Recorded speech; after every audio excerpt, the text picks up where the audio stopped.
მშობიარობის მერე რაღაცნაირად ეს ჩემი ხერხემალი მოკლედ ისკერე ფოტოც მაქვს მე ნაჩვენები ზურგის კი აქ გამონათოთ ხო შეიძლება ხომ ასულა ან ორთულობის მერე აი ესე დაიღრიცა ჩემი ხერხემალი გამონაცდე და რატო დაიღრიცა გეტყვით იმიტომ რომ ჩემი სხეული არ იყო მზად იმის აი სხვას რო ვასწავლი მე და მემართა იმაზე მეტი დატვირთო მივეცი სხეულს 3 თვის ნამშობიარებზე 40 წლის ქალმა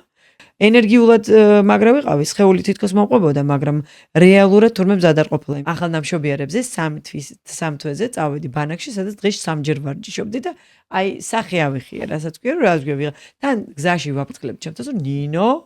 არ აყვე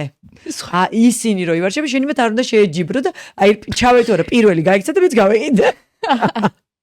და იმის მერე წავიდა რაღაცა პროცესი და აი მართლა დაიღრიცა ხერხემალი და მერე მაგის მერე როგორ ვიმუშავე ანუ კორპუსის გაძლიერებით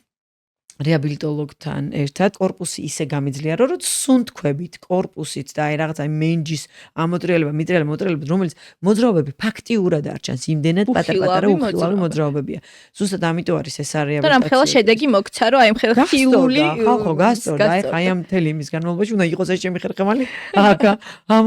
ამორჭობილი რომ მართლა გასწორდა ხერხემალი ან ჯერ მანამდე სწორი იყო იდეაში ეგეთი არ გქონდა ან მშობიარობამდე